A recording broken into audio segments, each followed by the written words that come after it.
Big data has gotten too big. Whether you're a B2B marketer or a consumer brand, your data needs to be viable, relevant, and accessible so that Stirista can help you retain customers, acquire customers, and make it personal. Welcome to the Marketing Stir podcast by Stirista, probably the most entertaining marketing podcast you're going to put in your ear. I'm Vin, the associate producer here at Stirista. The goal of this podcast is to chat with industry leaders and get their take on the current challenges of the market. And we'll have a little fun along the way. In today's episode, Vincent and Ajay chat with Gerard Vicente, VP of Marketing at JP Morgan Chase. He talks about how what it all comes down to as a marketer is understanding your audience and how they think. Vincent celebrates 3 years at Stirista, and Ajay is the spider pong champion of the office. Give it a listen. Ladies and gentlemen, welcome to another episode of Stirista's The Marketing Stir. It's beautiful weather out, which is why I've got my short sleeves on. Today, ladies and gentlemen, it's so good to be back here. For those of you who don't know me, just listening for the first time, I am Vincent Petrofessa, the Vice President of B2B Products and Partnerships here at Stirista, and one of your co-hosts. Ladies and gentlemen, Stirista, who are we? Let's pause and talk about Stirista for just like 12 seconds. That's the only time we talk about the company. We are a marketing technology company. We own our own data, business to business, business to consumer. We help companies access that data to help them get new customers. We have our own DSP called Adster. We can help execute, display, OTT, connected TV. Email me, vincent@stirista.com.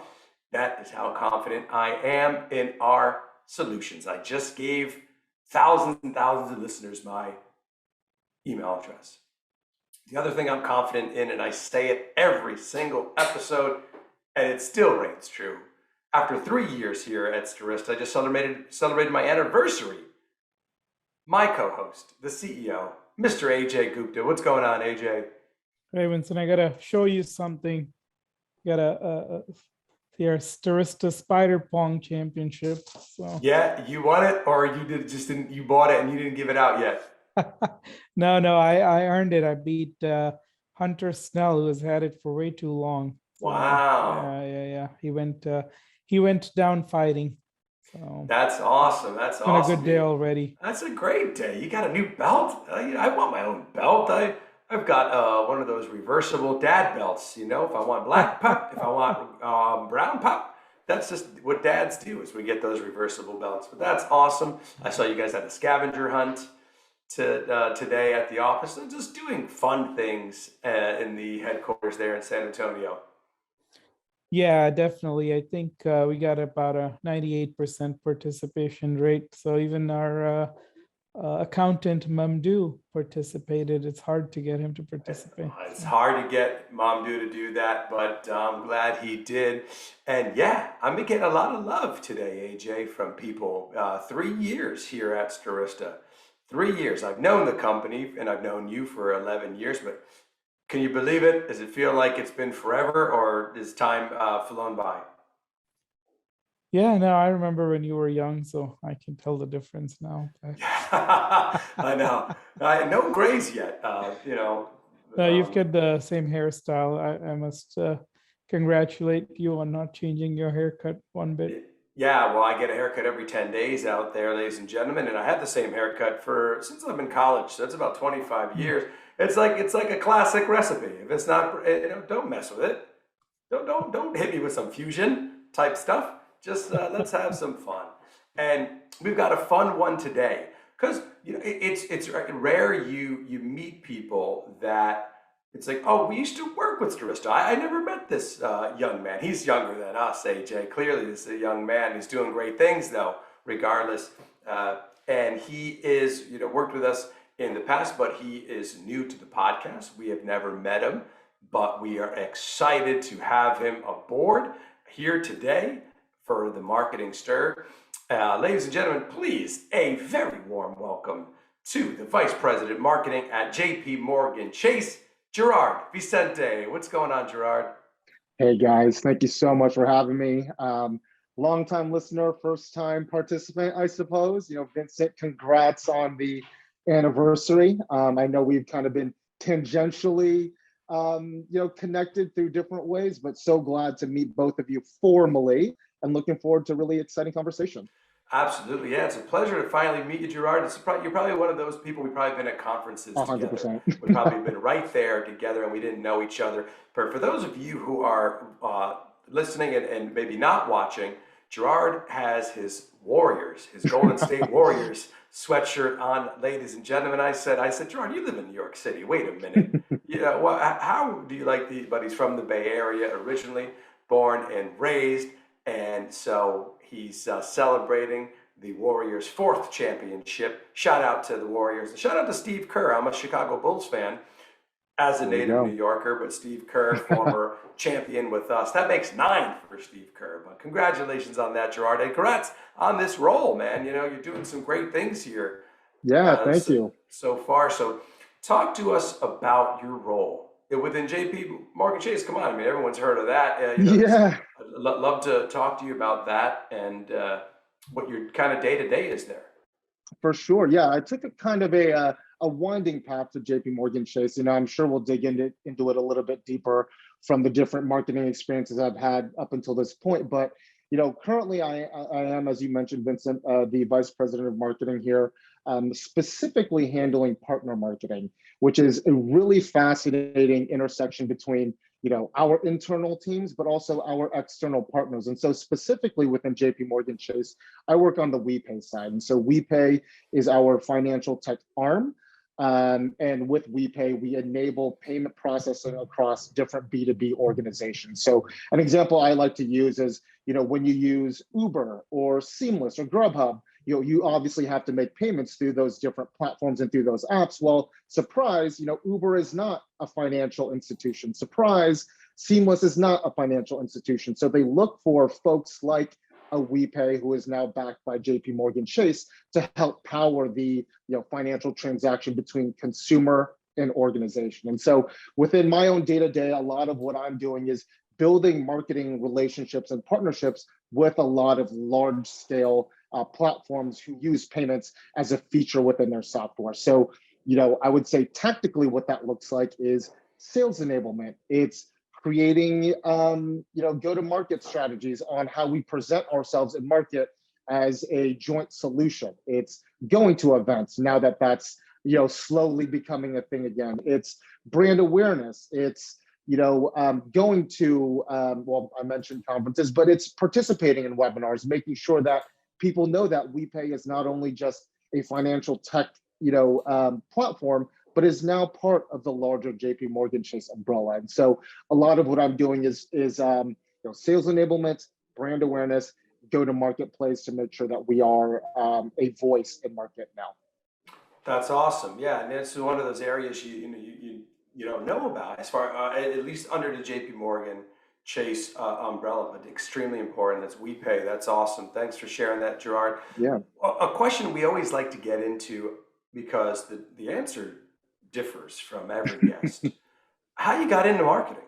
Yeah, that's a great question, and I have been doing some reflection, especially kind of now that I'm in this really pivotal point in my career. I've asked myself that even outside of this podcast, like why is it that I do what I do again? Like, how did I get here? And similar to my path to JP Morgan Chase, it was kind of a winding road. What I will say is that I feel like I am a bit of an outlier because I did study marketing in school. My first internship was in marketing. So I did kind of gain my passion within the academic sense. But, from the jump, from when I was, in high school leading into college, like I wanted to get into athletic training. I was an athlete growing up. I figured, well, I'm not going to become an athlete myself. You might not be able to see on screen and certainly not on air, but I'm not a big guy by any means. And so I was like, okay, I'm going to pivot a little bit. I can't be the guy on the field, but maybe I could be the support guy off the field. And what I realized in my academic studies was that I'm not good at biology or science, which is a pretty meaningful prerequisite that you need to have if you're going to be in, kind of athletic training. So I pivoted away from athletic training into psychology. And what I realized in psychology was going the clinical route was not necessarily aligned with my passions or interests at that point, because kind of the book work and the academic work was a bit challenging. And so I took what I loved from psychology and what I knew that I loved about business, and I found that overlap to be marketing. Because at the end of the day, what is marketing? Marketing is identifying consumer behavior to make sure that they are aware of your product or service, right? And so when I found and realized that that was an overlap of multiple interests, being business and psychology, it was a no-brainer for me. And so I was able to follow that passion up and through school, through my internships, through my time at LiveRamp and Ground Truth and Comedy Central, and now here at JP Morgan Chase. Great. Gerard, I don't know if you know this, but actually I grew up in the Bay Area, so there you go. Your shirt. So yeah, San Francisco. So, that's awesome. I would love to know about some of the channels and strategies in marketing that are working for you, and some that might not be. Yeah, that's a great question, AJ. And what I will say as a precursor to this discussion is that the team that I've just joined, we're a brand new team. We've built this new organization within obviously the JP Morgan Chase umbrella in support of small businesses, in support of WePay. But the reality is, a year ago today, this team didn't exist. Marketing was kind of supported by kind of from disparate places, from different teams. And so through the leader of our team, our CMO, she was able to bring all of that in-house. And so I say that because we're very much at the nascent stages of really building that marketing machine. And so really a lot of the things that are working are kind of the obvious things, right? So things like email, running paid media, our acquisition efforts are going really well. But really the mandate that our leader has given us as an organization is test and learn.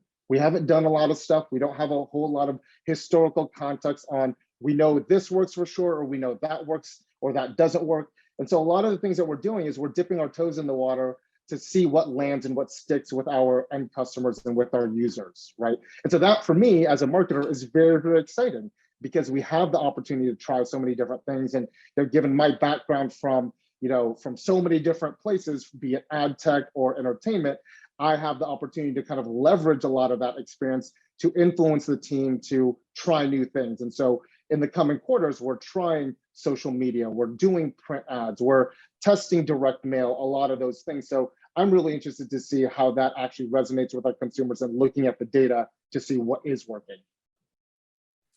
When we started this podcast, it was actually during the first month of the pandemic. And so we were hoping it would have been over by now, but this week itself, we've had a couple of cases at the office, so it's obviously continuing. But what are some of the lessons that you've learned coming out of the pandemic?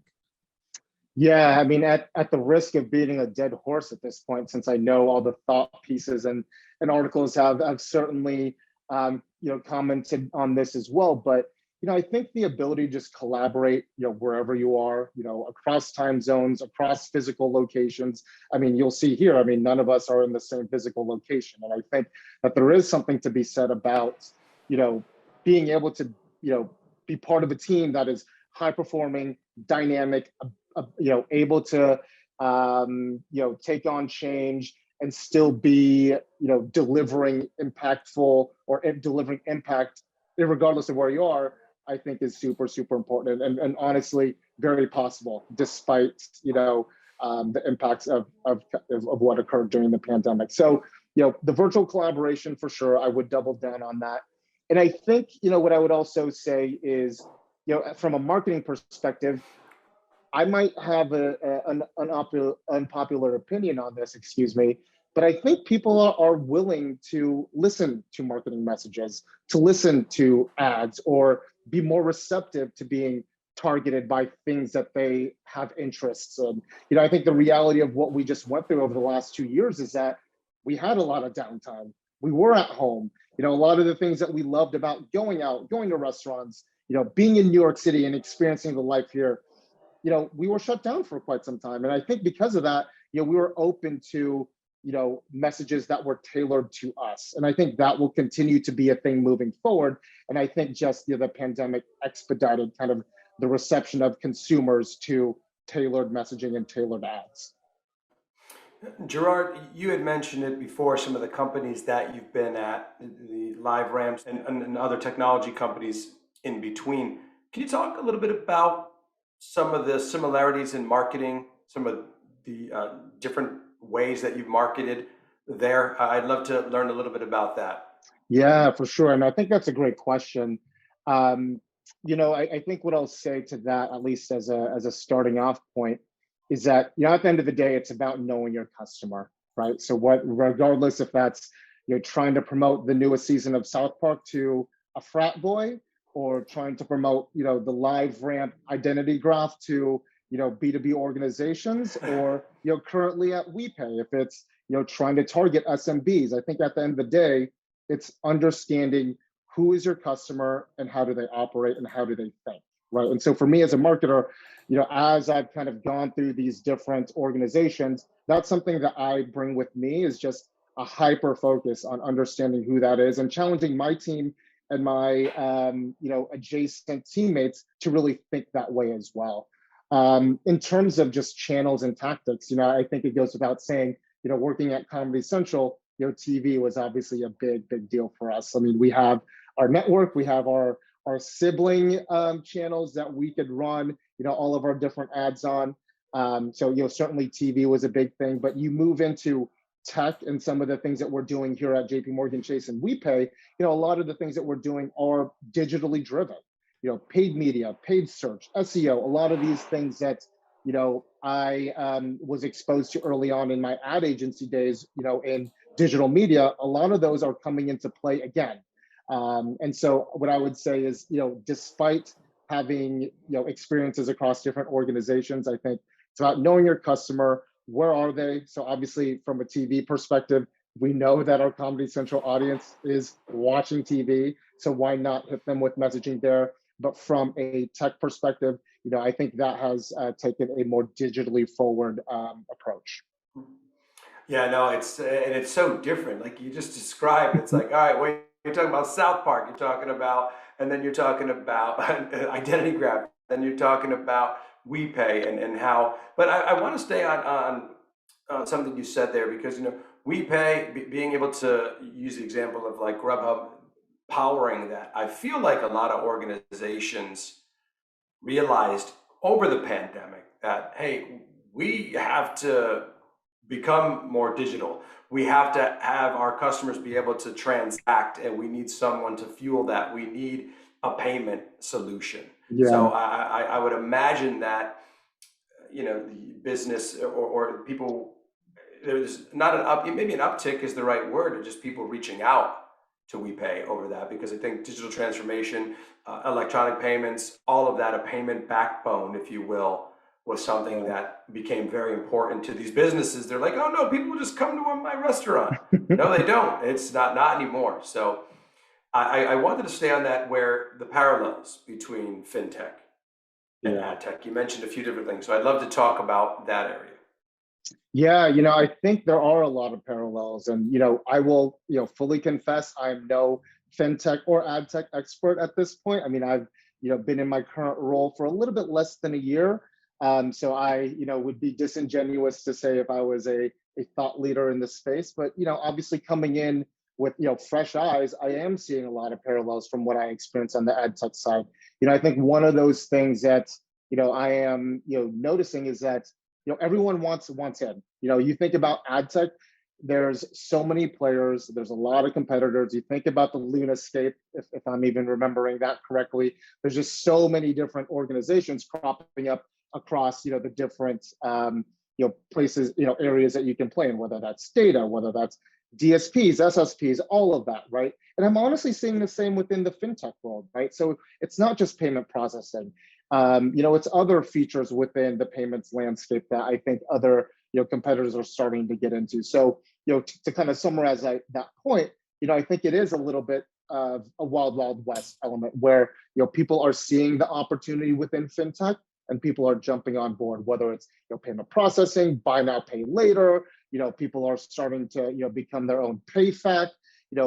There is a lot to be done and a lot to compete in this space, and people are seeing that and are actively jumping in. So that is very exciting. And I think another thing that I've noticed, in terms of the parallels, is that it's becoming more of a consumer-facing brand, right? You think about other players in the space, and this is something that we as an organization are having an eye towards. Is despite our, at least within my small group, we are B to C. You think about a Square, you think about a PayPal, a Venmo, a Braintree. A lot of those guys, as a consumer.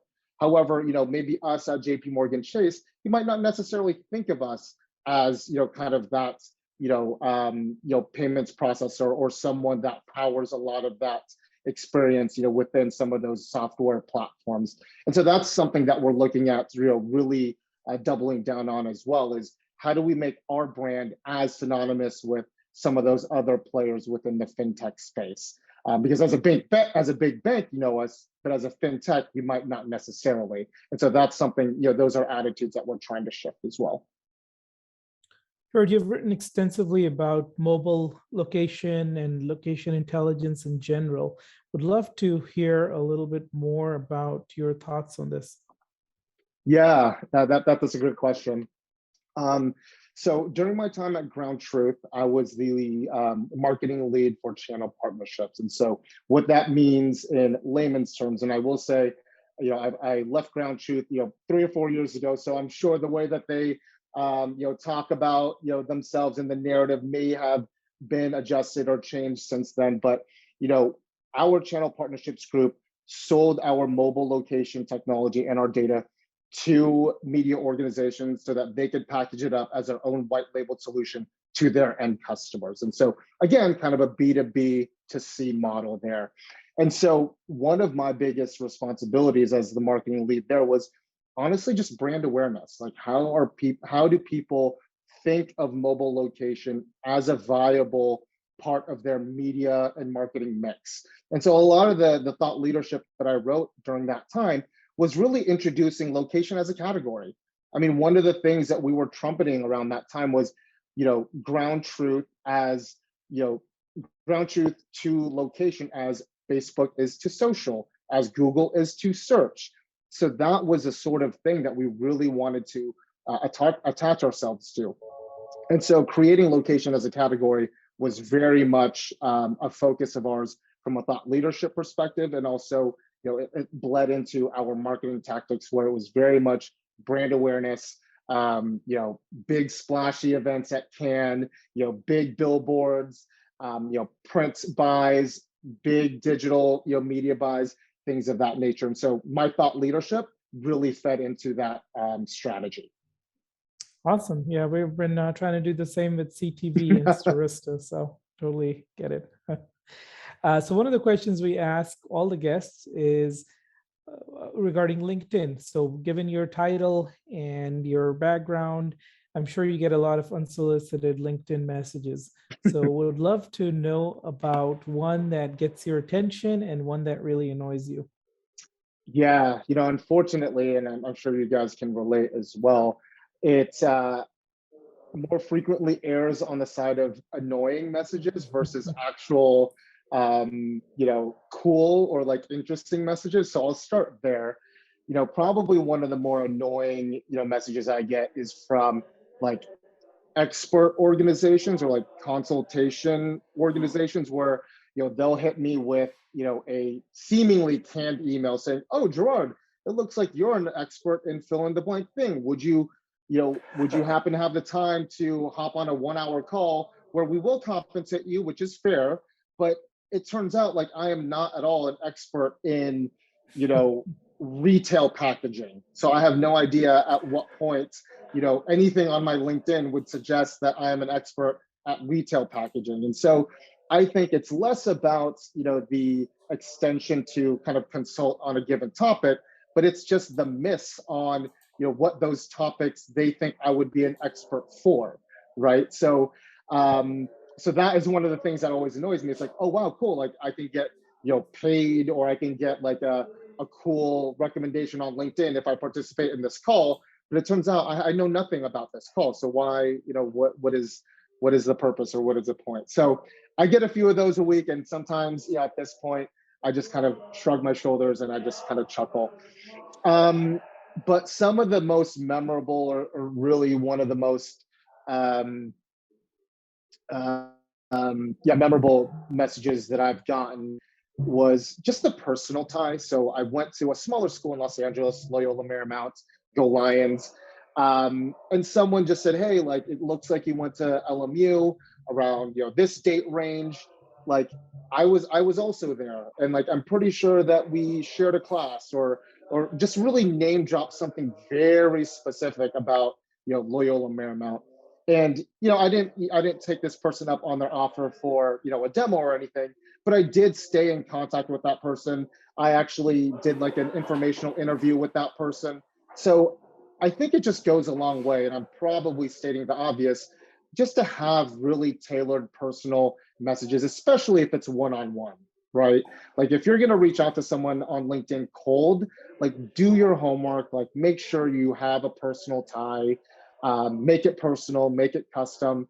And I think that means a lot. That goes a long way. I mean, it just certainly cuts through the clutter and pierces through the noise. I wonder if those the personal expert things they actually do compensate. I wonder if they do. Have you ever been on one of those, AJ? I've never actually responded, but I do get some interesting ones. So, but I will say there was one that wanted to give an iPad, and I thought it was a joke, so I gave it to Aaron Reina, and he ended up getting a brand new iPad for 1 hour of his time. So yeah, Wow. Oh So they're wow. legit. So yeah, yeah, it is like yeah, just based on. But they're like, oh, I see you're an expert in like knitting. I'm like, I've never knitted Right. in my life. Like, where do you Right. get that from? But Gerard, I want to talk to you about this only because we were talking about it earlier. I was talking about how today at Stirista they did like a scavenger hunt. They were kind of doing activities. We do a lot for company and company culture, and I feel a part of that too, even though I'm remote because we do virtual stuff. But how much does company culture play into how you select a company, some of your past experiences and now? Yeah, I would say it's at the top. It's right at the top next to who I would be reporting into, quite honestly. And again, where it's like kind of between those two things, you can probably get a better read of your manager, his or her working style, kind of their expectations throughout the interview process, or whenever it is you're looking to make a move or work for an organization. Whereas company culture might be a little bit more difficult to kind of discern, especially in these more virtual remote times, right? And so I think company culture, especially from a marketing perspective, has a huge impact on how I do my job, right? And one of the things that I mentioned earlier, which I love so much about my team, and quite honestly a lot of the organizations I worked for, is a willingness to test and learn, right? Because marketing is such a dynamic discipline. What worked yesterday isn't going to dictate what works tomorrow, right? So you have to have a team that is supportive, if not encouraging, of testing and learning, right? Because if you're doing the same things over and over again, what's innovative about that? What's creative about that? What's interesting about that, right? And so when I'm looking to work with or work for a new organization, one of the things that I ask, whether it's as a candidate or as a potential vendor or partner, is tell me about the most innovative thing that you've done recently. And while that's not necessarily a scientific question, the way that I kind of unpack that really leads me to believe, or gives me the confidence in, what, this is an organization that I think I can be creative at, or this is a partner where I think I could bring creative ideas for or to. And so that's kind of the way that I think about it as it relates to company culture, just kind of the appetite to do something different, to test and learn, to fail and fail fast. All of those startup-y things that people say, I think has kind of gotten watered down over the years, but I still think that there is a level of truth in that, especially from a marketing perspective, when you do want to be at the cutting edge. Otherwise, quite honestly, you'll fall behind. And so there is a very real tie between company culture and marketing that I think shouldn't be lost on people as they kind of look towards their marketing approaches, or hiring their own marketing teams. No, I love that, and what really resonated with me there as well is that I haven't even thought of is like, well, also the person that I'm reporting into, kind of knowing that and saying, can I work with this person? What are they about? What are their, wow, that's interesting. Gerard, before we get a closing thought from you, personal side, you're from the Bay Area originally. You're now in my city, ladies and gentlemen, New York City, as you know, Warriors fan. But tell what brought you to New York City? What are what are your hobbies? What do you like doing? Yeah, no, that's a great question. And honestly, I'll save you guys I could probably talk about this for hours, but I'll save you guys all of that boring stuff. But what brought me to New York? I mean, I guess tackle that first. Honestly, it was the job. It was the job at Comedy Central and to work at Viacom. Prior to that, I was doing the ad agency in Los Angeles. Loved it, liked it, but I thought that moving to the brand side, moving to the client side, as they say, would just open up doors for me that I feel like may have been left shut had I not made that move. And so when the opportunity came up to go to such a known brand like Viacom and Comedy Central and to move to New York, it was a no-brainer.